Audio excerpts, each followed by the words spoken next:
Hello students आज हम करने वाले class 8 chapter number 2 exponent and power. ठीक है, देखो इस चैप्टर को स्टार्ट करने से पहले सबसे पहले थोड़ा सा इंट्रोडक्शन पार्ट कर लेते हैं कि एक्सपोनेंट एंड पावर क्या होते हैं और इसमें जो भी फॉर्मूले वगैरह यूज होने वाले हैं, ठीक है, जो भी लॉज ऑफ एक्सपोनेंट है वो सारे हम यहाँ पे रिवाइज करने वाले हैं। सबसे पहले तो एक्सपोनेंट एंड पावर है क्या। देखो जैसे मैंने यहाँ पे एक एग्जाम्पल में बता रहा हूँ कि मैंने यहाँ पे लिखा 3 मल्टीप्लाई बाय 3 मैंने कुछ ऐसे नंबर लिखा। तो यहाँ मैंने क्या लिखा है कि मैंने एक नंबर लिया 3 और 3 को ही मैं बार बार रिपीट कर रहा हूँ। ठीक है, तो एक तरीके से ये क्या है, रिपीटेड मल्टीप्लीकेशन है। अब इसको जैसे ही मैं लिखूंगा तो इसको सिंपलेस्ट फॉर्म में जैसे मैं लिख रहा हूँ तो यहाँ पे क्या है कि ये नंबर कौन सा रिपीट हो रहा है, 3 बार रिपीट हो रहा है। तो मैंने 3 लिख दिया। कितनी बार रिपीट हुआ, देखो 1 2 3 4 5 6, तो कितनी बार रिपीट हुआ उसको लिख दिया मैंने ऊपर। ठीक है, तो ये जो रिपीटेड मल्टीप्लीकेशन है उसको, इस रिपीटेड मल्टीप्लीकेशन को इस तरीके से जो लिखा है इसी को बोला गया है यहाँ पे ये एक्सपोनेंट। ठीक है, अब देखो इस 3 की पावर 6 जैसे ही मैंने लिखा, यहाँ पे जो 3 है इस 3 को तो बोला जाता है बेस। ठीक है, ये 3 क्या है, बेस। और ये जो ऊपर लिखा हुआ है ये बोला जाता है यहाँ पे एक्सपोनेंट या फिर पावर।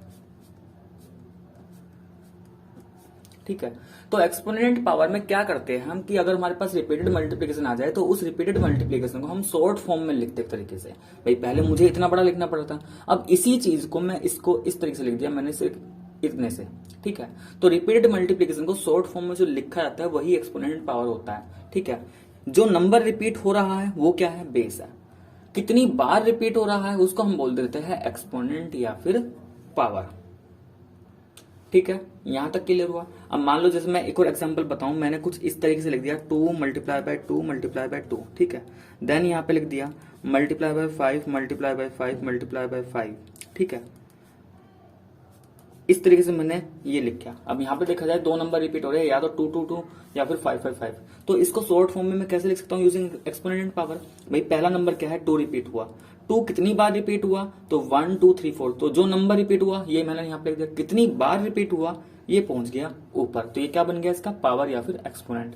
फिर मल्टीप्लाई में क्या है, 5 रिपीट हो रहा है। 5 कितनी बार रिपीट हो रहा है, भाई काउंट कर लो, 1 2 3 4 5। तो कितनी बार रिपीट हुआ, 5 बारी, तो ऊपर पहुंच गया पावर में 5। ठीक है, तो मैंने इस रिपीटेड मल्टीप्लिकेशन को शॉर्ट फॉर्म में कैसे लिख दिया, 2 की पावर 4 मल्टीप्लाई बाय 5 की पावर 5। या फिर मुझे ऐसे बोल दिया जाए कि एक नंबर दे रखा है 7 की पावर 3।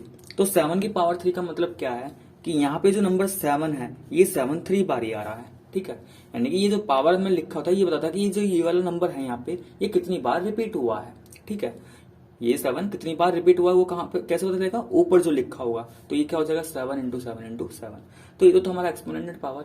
अब यहाँ पे एक्सपोनेंट पावर को सोल्व करने के लिए कुछ बेसिक लॉज आने वाले हैं, उन लॉ के बारे में बात कर लेते हैं।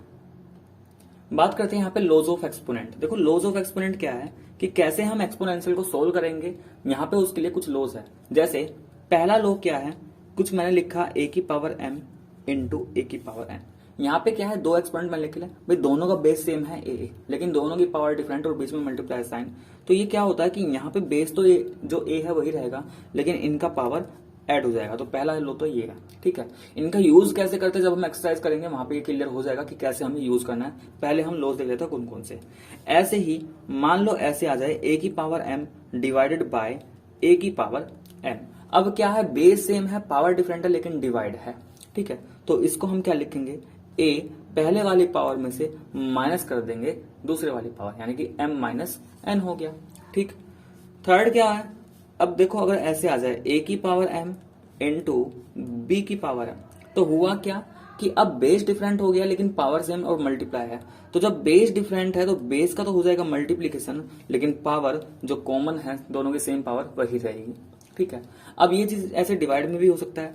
तो यहाँ पे क्या हो जाएगा, a की power m divided by b की पावर m। तो यहाँ क्या हो जाएगा, a divided by b power हो जाएगी m। अच्छा, मैं इस चीज को ऐसे भी लिख सकता हूँ a बाय b, क्योंकि a डिवाइडेड बाय लिखो या a अपॉन b लिखो, बात तो एक ही है। ठीक है, इसको ऐसे भी लिखा जा सकता है। तो ये हो गया हमारा फोर्थ वाला लो। ठीक है, फिफ्थ में क्या है कि कई बार ऐसा होता है कि a की पावर में कुछ है और उस पूरे का भी कुछ पावर है, तो यानी कि पावर में भी पावर दिखाई देगी। तो तब क्या होगा, बेस तो जो है गिवन है ऐसे रहेगा, लेकिन पावर का हो जाएगा मल्टीप्लीकेशन। ठीक है, सिक्स्थ लो क्या है कि अगर बेस कुछ है और उसकी पावर 0 हो जाए, तो देखो जब भी बेस कुछ और उसकी पावर 0 तो उसकी वैल्यू क्या होगी, हमेशा 1, ठीक है। और सेवंथ जो यहाँ पे लो है, सेवंथ लो में क्या दे रखा है यहाँ पे कि ये एक तरीके से पावर का साइन चेंज करने के लिए यूज होता है। जैसे a की पावर -n दे रखा है, अब इस -n को मुझे क्या करना है, पॉजिटिव बनाना है। तो मैं क्या करूंगा, ये जो a है यानी कि जो बेस है, बेस का तो कर देंगे हम रेसिप्रोकल, तो 1/a बन गया और पावर का साइन चेंज। या फिर इसको ऐसे भी बोला जा सकता है कि a की पावर n है, इसका साइन चेंज करना है पावर का, तो बेस का रेसिप्रोकल 1/a हो गया और पावर का साइन चेंज, ठीक है। तो ये इस प्रॉपर्टी की हेल्प से हम क्या करेंगे, इस लॉ की हेल्प से क्या करेंगे कि जो एक्सपोनेंट का साइन है उसको चेंज करेंगे, +2 माइनस या -2 प्लस, अकॉर्डिंग टू जो भी रिक्वायरमेंट हमें पड़ रही है उस टाइम पे, ठीक है। अब कैसे इन लोगों का यूज करना है ये हम सीखेंगे एक्सरसाइज 2.1 में। एक्सरसाइज 2.1 क्वेश्चन नंबर 1 देखो, क्वेश्चन नंबर 1 में क्या लिखा है, right the base and exponent in each of the following. यहाँ पे कुछ हमें दे रखा है एक्सपोनेंशियल फॉर्म में, तो यहाँ पे क्या बेस है और क्या एक्सपोनेंट है ये हमें लिखना होगा, ठीक है। तो जैसे ए पार्ट में क्या गिवन है, -3 और इस पूरे का पावर है 5। तो देखो मैंने क्या बताया था कि जब ए की पावर ऐसे कुछ हो तो ये जो नीचे होता है ये क्या होता है, बेस, और जो इसके ऊपर लिखा होता है नंबर ये क्या कहलाता है, इसका एक्सपोनेंट या फिर इसको पावर, ठीक है। तो भाई बेस तो यहाँ पे क्या हो जाएगा, बेस ये जो नीचे है -3 और एक्सपोनेंट क्या है यहाँ पे, एक्सपोनेंट, तो जो -3 के ऊपर लिखा क्या है 5, तो 5 क्या है इसका एक्सपोनेंट। क्लियर है, तो इजी था, इसमें तो कुछ भी नहीं है, बेस हमारा -3 होगा, एक्सपोनेंट हमारा 5 हो गया। ऐसे ही देखो बी पार्ट में गिवन है 9 और ऊपर पावर 0, तो बेस तो क्या हो जाएगा इसमें, भाई बेस क्या हो जाएगा जो नीचे है यानी कि 9, और एक्सपोनेंट जो 9 के ऊपर डिजिट लिखी है वो क्या है हमारा एक्सपोनेंट, तो एक्सपोनेंट क्या हो गया इसमें 0, ठीक है। ऐसे ही सी पार्ट हमें गिवन है -7/8, फिर ब्रैकेट क्लोज और पावर 7, तो बेस कितना हो गया, बेस तो हो जाएगा भाई हमारा -7/8, ठीक है। और एक्सपोनेंट कितना हो जाएगा, एक्सपोनेंट हो गया हमारा 7, ठीक है। तो इजी था क्वेश्चन नंबर 1, तो सिर्फ हमें क्या करना था, बेस एंड एक्सपोनेंट ही यहाँ पे बताना था। नेक्स्ट आते हैं क्वेश्चन नंबर 2। क्वेश्चन नंबर 2 में क्या है, right each of the following using N exponential notation. तो देखो क्वेश्चन नंबर 2 में बोला गया है कि उसमें 2 पार्ट रखे, इसको हमें एक्सपोनेंशियल नोटेशन में लिखना है। देखो एक्सपोनेंशियल नोटेशन क्या है कि a की पावर में m, ठीक है, यानी कि बेस हो और उसकी पावर में कुछ है, ये वाली फॉर्म हमारी एक्सपोनेंशियल नोटेशन कहलाएगी, ठीक है। तो हमें इस वाली फॉर्म में लिखना है। तो ये वाली फॉर्म में लिखने के लिए क्या बताया था भाई, यहाँ पे कौन सा नंबर बार बार रिपीट हो रहा है, तो वो 3/7 3/7 3/7, यानी कि जो रेशनल नंबर है वो 3/7 है, तो ये 3/7 रिपीट हो रहा है। अच्छा कितनी बार रिपीट हो रहा है, तो 3/7 कितनी बार आ रहा है, 1 2 3 टाइम्स, तो ऊपर पहुंच गया 3/, ठीक है। तो क्या बन गया 3/7 और उसका पावर 3, तो ये हमारी कौन सी फॉर्म हो गई, एक्सपोनेंशियल फॉर्म। ऐसे इसको भी क्या करना है, एक्सपोनेंशियल फॉर्म। तो सबसे पहले क्या नंबर रिपीट हो रहा है बार बार, -2/3, यानी कि एक रैशनल नंबर है -2/3 जो बार बार रिपीट हो रहा है। कितनी बार रिपीट हो रहा है काउंट कर लो, 1 2 3 4 5, तो 5 बार रिपीट हो रहा है, तो इसका जो एक्सपोनेंट है, इसकी जो पावर है वो क्या बन जाएगी 5, ठीक है। तो सिंपल था, सिर्फ हमें इसको एक्सपोनेंशियल फॉर्म में लिखना था। बात क्लियर होगी, ठीक है। नेक्स्ट आते हैं क्वेश्चन नंबर 3 पर। क्वेश्चन नंबर 3 देखो, क्वेश्चन नंबर 3 में लिखा है evaluate and express each of the following as a rational number. अब देखो यहाँ पे क्या है, क्वेश्चन नंबर 3 में हमें एक्सपोनेंशियल फॉर्म गिवन है, लेकिन इस एक्सपोनेंशियल फॉर्म को एज अ हमें रैशनल नंबर इसको रिप्रेजेंट करना है, यानी एक सिंगल रैशनल नंबर में रिप्रेजेंट करना है जिसमें पावर ना हो, ठीक है। तो सबसे पहली बात तो एक्सपोनेंशियल फॉर्म का मतलब क्या होता है, जैसे 3/4 की पावर 4 लिखी है, तो यहाँ पे इसका मतलब क्या है कि जो रैशनल नंबर 3/4 है ये कितनी बार मल्टीप्लाई हो रहा है, 4 टाइम्स मल्टीप्लाई हो रहा है। तो सबसे पहले तो हम 3/4 को लिखेंगे मल्टीप्लाई में 4 टाइम्स, तो 3/4 multiply by 3/4 multiply 3/4 multiply by 3/4। अब क्या करेंगे यहाँ पे, अब देखो अब ये तो सिंपल मल्टीप्लिकेशन वाला क्वेश्चन बन चुका ना एक तरीके से। और मल्टीप्लाई कैसे करते थे हम, भाई मल्टीप्लाई के लिए न्यूमेरेटर का मल्टीप्लाई न्यूमेरेटर से होता है और डिनोमिनेटर वाले जो नंबर होते हैं उनका आपस में होता है। तो 3 3 से क्या हो जाएगा 9, 9 का मल्टीप्लाई 3 से करेंगे 27, और 27 का 3 से मल्टीप्लाई करेंगे कितना आ जाएगा, ये तो आ जाएगा 81। तो न्यूमेरेटर तो कितना आ गया 81। अब ऐसे ही 4 4 जा कितना 16, 16 4 जा 64, और जब 64 का 4 से करेंगे, भाई अगर 64 का मल्टीप्लाई 4 से करेंगे तो 4 4 जा 16, 4 से 24 25, तो कितना आएगा 256। तो ये कितना आ गया as a rational number 81/256। Clear है यहाँ तक, कोई दिक्कत, ठीक है। नेक्स्ट आते हैं -2/5 और इसका पावर है 3। इसका मतलब ये जो रैशनल नंबर -2/5 है जिसको हम बेस बोलते हैं यहाँ पे, ये -2/5 कितनी बार रिपीट हो रहा है, 3 बार रिपीट हो रहा है, क्योंकि पावर 3 है तो 3 बार रिपीट हो रहा है, तो हमने इसको 3 बार ऐसे लिख दिया, ठीक है।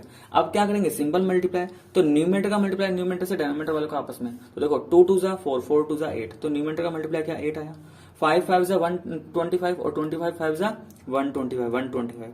अब बात करेंगे इसके साइन की, तो देखो अगर माइनस साइन ऑड टाइम्स आता है तो ओवरऑल आंसर कैसा आएगा, माइनस आएगा, और अगर ये माइनस साइन इवन टाइम्स आता तो आंसर क्या आता, पॉजिटिव। ठीक है, तो यहाँ पे देखो माइनस कितनी बार आ रहा है, 1 2 3, 3 बार ही आ रहा है, यानी कि 3 टाइम्स आ रहा है, और 3 का मतलब क्या है, ऑड नंबर है, तो यहाँ पे माइनस साइन आ जाएगा। ठीक है, तो आंसर कितना आ चुका है इसका, माइनस का 8/125। ठीक है, क्लियर हुआ, इजी था ये भी। नेक्स्ट आते हैं सी पार्ट पर। सी पार्ट, इसको भी हमें एज अ रेशनल नंबर लिखना है, तो क्या करेंगे 1/3 और इसका पावर 5, यानी कि 1/3 को मल्टीप्लाई में लिखेंगे 5 टाइम्स, तो 1/3 फिर से 1/3 और ये 1/3। अच्छा, न्यूमेरेटर सभी का 1, तो 1 का मल्टीप्लाई 1 से कितनी बार कर लो, 1 ही आएगा। 3 का मल्टीप्लाई 5 टाइम्स करना, तो 3 3 जा 9, 9 3 जा 27, एंड 27 का 3 से करेंगे 81, और 81 का 3 से करेंगे, तो देखो 3 1 जा 3, 3 8 जा 24, तो कितना आ गया 1/243 आंसर। ठीक है, ये भी इजी था, सिर्फ हमें एक्सपोनेंशियल फॉर्म को क्या करना था, एज अ रैशनल नंबर की फॉर्म में लिखना था। ठीक है, नेक्स्ट आते हैं क्वेश्चन नंबर 4 पर। क्वेश्चन नंबर 4 में देखो, क्वेश्चन नंबर 4 में लिखा है express each of the following rational number in the exponential form. ठीक है, देखो थर्ड में क्या था कि एक्सपोनेंशियल फॉर्म गिवन था और हमने उसको रैशनल नंबर में लिखा था। अब फोर्थ में तो थर्ड का उल्टा करना है हमें, कि अब रैशनल नंबर तो हमें दे रखा है, एज अ रैशनल नंबर तो यहाँ पे गिवन है, इसको हमें एक्सपोनेंशियल फॉर्म में लिखना है, यानी कि पावर वाली फॉर्म में लिखना है। ठीक है, अब देखो पावर की फॉर्म में, यानी कि रैशनल नंबर का कुछ पावर हो, ऐसे हमें लिखना होगा। अब जैसे यहाँ पे है 27/64, तो सबसे तो पहले क्या करेंगे, हम इसका प्राइम फैक्टराइजेशन फाइंड करेंगे। क्या फाइंड करेंगे, प्राइम फैक्टराइजेशन। देखो 27 को क्या मैं 3 × 3 लिख सकता हूँ। ठीक है, यहां तक तो कोई दिक्कत नहीं। अच्छा, अगर 64 है तो देखो 64 को अगर डायरेक्ट लिखना चाहो तो वैसे तो मैं देखो 4 × 4 × 4 लिख सकता हूं, लेकिन मैं इसका पूरा डिटेल में बता रहा हूं कैसे करेंगे। ठीक है, मान लो जैसे प्राइम फैक्टराइजेशन करेंगे तो ये कितना आएगा, 2 यहाँ पे 6 बार ही आएगा। 2 कितनी बार ही आएगा, यहाँ पे 6 बार ही आएगा। अब देखो मुझे क्या करना है, यहाँ पे जब रैशनल नंबर की टर्म में इसको लिखेंगे ना, तो न्यूमेरेटर और डेनोमिनेटर का पावर ना सेम बनना चाहिए। न्यूमेरेटर डेनोमिनेटर का पावर क्या बनना चाहिए, सेम बनना चाहिए। अच्छा, अगर देखा जाए तो ये 3 की पावर क्या बना, ऊपर 3 बना, नीचे बना भाई ये 2 की पावर 6, इतने में तो कोई दिक्कत नहीं है भाई। ये 27 को मैंने प्राइम फैक्टर करके तो लिखा है, जैसे हम प्राइम फैक्टराइजेशन करते थे एलसीएम करते वक्त, तो वही चीज तो लिखी हुई है। और 64 पे 2 को मैंने डिवाइड करते चला, तो 2 × 2 कितने टाइम, 6 टाइम्स। लेकिन अब मैं इसको पावर फॉर्म में करूं, अभी तो सीख लिया ना कि रिपीटेड मल्टीप्लिकेशन को पावर फॉर्म में कैसे लिखते हैं भाई। 3 नंबर रिपीट हो रहा है, कितनी बार रिपीट हो रहा है, 3 बार, तो 3 की पावर 3। कौन सा नंबर रिपीट हो रहा है नीचे, 2, कितनी बारी, 6 बारी, तो 2 की पावर 6। लेकिन बात यह है, इसको मैं एज अ रैशनल नंबर की फॉर्म में भी नहीं लिख पाऊंगा, क्योंकि यहाँ पे पावर 3 है, यहाँ पे पावर 6। तो देखो मैं क्या कर रहा हूँ, मिनिमम पावर क्या है, ऊपर 3 है ना, तो मैं नीचे भी पावर 3 बनाने की कोशिश करूंगा, तो 3 की पावर 3 रहा। ये जो पावर 6 है, इसको मैं कुछ ऐसे भी कर सकता हूँ, 2 की पावर 3 और इसका भी पावर 2।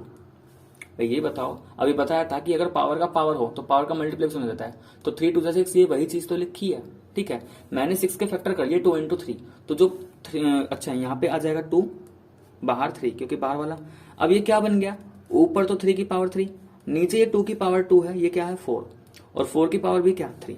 ठीक है, अब देखो यहाँ पे पावर सेम है लेकिन बेस क्या है, डिफरेंट। तो जब बेस डिफरेंट हो पावर सेम, तो बेस का अगर मल्टीप्लाई तो मल्टीप्लाई में रहेंगे, डिवाइड में तो डिवाइड, तो अब तो ये जाएगा डिवाइड में, और पावर क्या बन जाएगी 3। ठीक है, इस प्रॉपर्टी की हेल्प से, मतलब अगर कुछ ऐसे दे रखा है a की पावर m, b की पावर m, तो ये क्या हो जाता है a/b और इसका होल पावर m। तो देखो दोनों की पावर सेम थी 3 3, लेकिन ये बेस डिफरेंट था, तो कुछ ऐसा हो जाएगा, तो हमने इसको लिख दिया 3/4 की पावर 3। ठीक है, तो ये आ गया हमारा आंसर। वैसे अगर कोई कहे भाई यहाँ पे हम इसको 4 × 4 4 × 4 तो वो भी लिख सकते थे स्टार्टिंग में, अगर आपको ये पता है। ठीक है, वरना आप प्राइम फैक्टराइजेशन करो तो ऐसे आएगा, तो इस तरीके से भी कर सकते हैं, दोनों ही तरीके ठीक होंगे। ठीक है, नेक्स्ट आते हैं पार्ट नंबर बी पर। देखो बी पार्ट में जो गिवन है, बी पार्ट में गिवन है भाई हमें 81/625। ठीक है, अब मैं इसको चलो पूरा डिटेल में बताता हूँ इस बार कैसे हम इसको प्राइम फैक्टराइजेशन हम फाइंड कैसे करते थे। जैसे 81 है, क्या 81 2 से डिविजिबल, 2 से डिविजिबल नहीं है, तो किससे डिविजिबल है, 3 से। अच्छा 3 से कितनी बारी भाई, 3 से ये 8 मैक्सिमम 2 टाइम्स जा सकता है, तो 3 2 जा 6, लेकिन यहाँ पे 2 बचा, 2 और 1 मिलकर 21, तो 3 7 जा 21। अब 3 से 27 कितनी बार, 3 9 जा 27, ये कितने टाइम जाएगा, 3 3 जा 9, अब कितने टाइम, 3 1 जा 3, हो गया इसका फैक्टराइजेशन। ऐसी जो नंबर 625 है, इस 625 का भी कर लेंगे। 625 देखो 2 से डिविजिबल नहीं, 3 से डिविजिबल नहीं, 5 से डिविजिबल, 5 से कर दो, 5 1 जा 5, 1 और 2 12 बचा, 5 टू 10, 2 बचा 25, 5 5 25। अभी भी किससे जाएगा, क्योंकि अगर लास्ट डिजिट 0 या 5 है तो 5 से डिविजिबल है, तो 5 से जाएगा। ये 5 टू 10, यहाँ पे 2 बचा 25, 5 5 25। अभी भी 5 से डिविजिबल है, तो 5 5 25, 5 1 5। और भाई अगर ये सीधे सीधे लिख सकते हो तो कोई दिक्कत नहीं है, तो मैं फाइंड करके बता रहा था, वरना 81 का तो हमें पता होना चाहिए कि ये 3 इंटू 3 इंटू 4 टाइम्स आएगा। ऐसे 625 भी क्या होता है कि 5 इंटू 5 ये 4 टाइम्स हमारा आता है। ठीक है, इतना लिख लिया। अब क्या करेंगे, पहले इसके न्यूमेटर को क्या करेंगे, एक्सपोनेंट फॉर्म में लिख लेते हैं। तो न्यूमेटर क्या बनेगा भाई 3 की पावर 4, डेनोमीटर क्या बनेगा एक्सपोनेंशियल फॉर्म में 5 की पावर 4। अब जो प्रॉपर्टी अभी मैंने बी ए वाले पार्ट में यूज की थी कि भाई ए की पावर एम है और बी की पावर एम है, तो क्या हो जाएगा ए अपॉन बी पावर एम। ठीक है, ये डिवाइड ही तो है कि ए की power M divide by B की पावर एम, तो इनके बेस का डिवाइड हो गया ए अपॉन बी, और पावर क्या हो बन चुकी उनकी कॉमन। तो इस प्रॉपर्टी के लिए हेल्प से, इस लॉ की हेल्प से मैं क्या लिख सकता हूँ 3/5 की पावर 4। तो ये हो गया हमारा आंसर। ठीक है, तो ये था हमारा फोर्थ का पार्ट नंबर बी। नेक्स्ट है हमारे पास माइनस का 32/243। अब देखो यहाँ पे सबसे पहले माइनस ऐसे छोड़ो, 32 देखो 32 क्या होता है, ये 2 की पावर 2 इंटू 2 इंटू 2 कितने टाइम्स आएगा 5 टाइम्स आएगा। ठीक है, और अगर मैं 243 का प्राइम फैक्टराइजेशन निकालूं तो देखो निकाल के देख लेते हैं। 2 से तो डिविजिबल नहीं है, किससे डिविजिबल है 3 से, तो 3 8 24, 3 1 3। अब 81 का करेंगे तो 3 से 27 बार जाएगा, 27 का करेंगे तो 3 9 27, 9 3 से 3 बारी, और ये 3 से 1 बारी। ठीक है, तो कितना बन चुका ये 3 मल्टीप्लाई बाय 3 कितने टाइम्स 5 टाइम्स। क्या बन जाएगा ये माइनस ऐसे रहा, ऊपर वाले को मैं लिख सकता हूं 2 की पावर 5, नीचे वाले को मैं लिख सकता हूं 3 की पावर 5। ठीक है, यहां तक तो कोई दिक्कत नहीं। अब यहां पे ये समझो भाई ये बाहर माइनस आ रहा है, ये माइनस क्यों आया होगा। ठीक है, चलो इस माइनस को भी अभी ऐसे रखते हैं। ये बताओ माइनस मैंने बाहर छोड़ रखा है, अंदर वाले को क्या मैं इसको ऐसे लिख सकता हूँ 2/3 की पावर 5 यूजिंग एक्सपोनेंशियल लॉ। ठीक है, भाई कौन सा लॉ यूज हो जाएगा कि a की पावर m b की पावर m, तो क्या बन जाता है a बाय b की पावर m। ठीक है, तो इस लॉ की हेल्प से मैंने ये भी लिख दिया। अब ये बताओ ये बाहर माइनस क्यों आया। अभी मैंने बताया था कि माइनस कब आता है एक्सपोनेंशियल में बाहर, कि अगर जो रैशनल नंबर का मल्टीप्लिकेशन, अगर जो रैशनल नंबर गिवन उसकी पावर अगर ओड है तो माइनस आएगा, और अगर रैशनल नंबर नेगेटिव है और पावर क्या है इवन है तो पॉजिटिव है। इसका मतलब ये रैशनल नंबर नेगेटिव तो है भाई, तभी बाहर माइनस आया। तो ये बताओ अगर मैं इसको अंदर माइनस दे दूं तो ये क्या बन जाएगा -2/3 की पावर 5। ठीक है, क्योंकि भाई देखो माइनस की पावर ओड है, तो अगर माइनस की पावर ओड है तो बाहर माइनस तो आएगा ही आएगा। तो ये मैंने माइनस क्या लिख दिया, अंदर लिख दिया। ठीक है, यहां तक कोई दिक्कत। तो ये था हमारा पार्ट नंबर सी। नेक्स्ट आता है इसमें डी पार्ट। डी पार्ट में क्या होगा यहाँ पे देखो, डी पार्ट हमें गिवन है 1/729। अच्छा ये 729 क्या है भाई, 729 का अगर मैं प्राइम फैक्टराइजेशन करता हूं तो क्या ये 3 से डिविजिबल है, तो 3 से ये डिविजिबल तो है, तो 3 से करेंगे तो 3 2 6। ठीक है, यहाँ पे 12 बचा तो 3 4 12, 3 3 9। अभी भी 3 से डिविजिबल है तो 3 8 24, 3 1 3।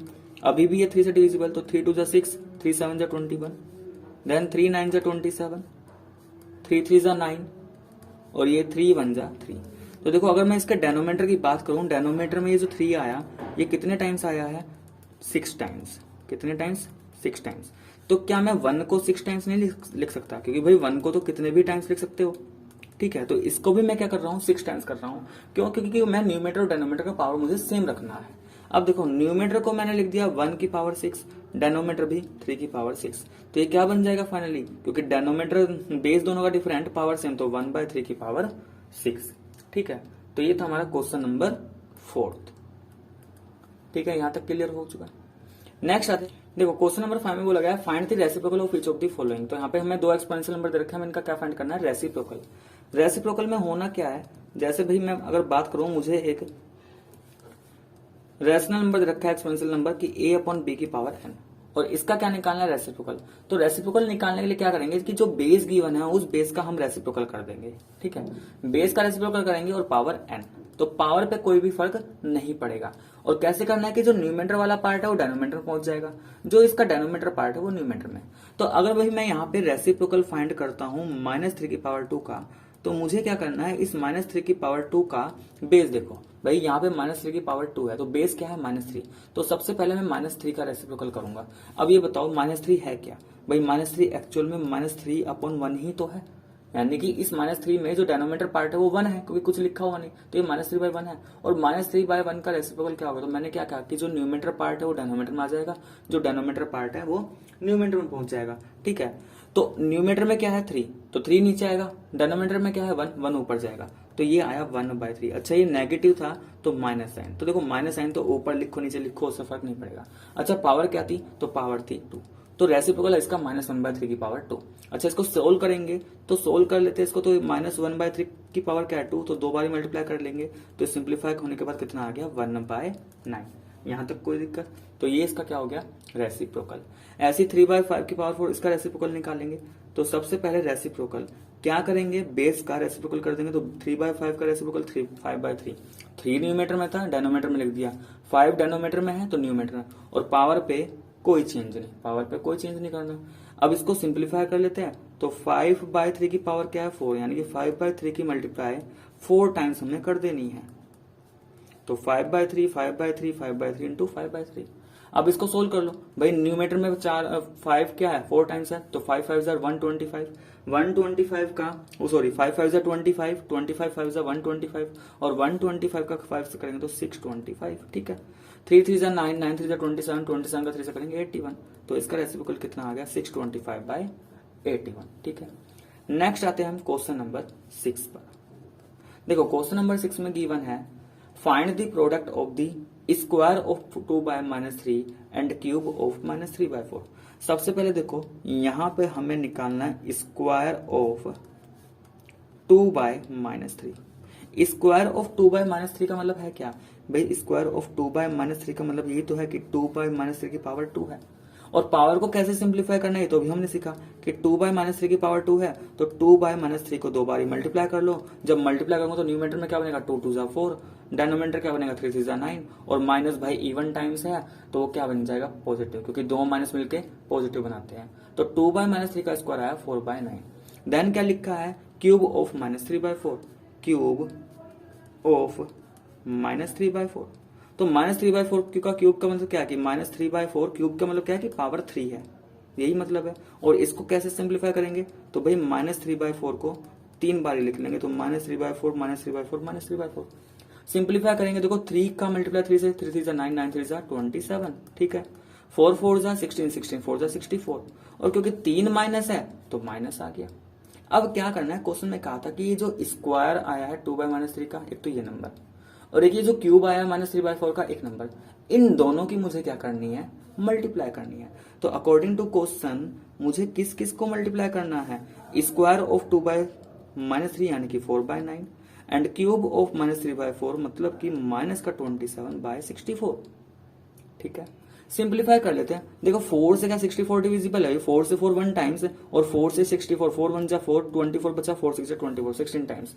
ऐसे ही 9 से ये 1 बारी और 27 3 बारी, तो भाई कितना आ गया, न्यूमेटर में 3 1 जा 3, डेनोमीटर में 16 1 जा 16, और क्योंकि माइनस साइन था तो माइनस, तो आंसर कितना आ गया फाइनली हमारा माइनस का 3/60।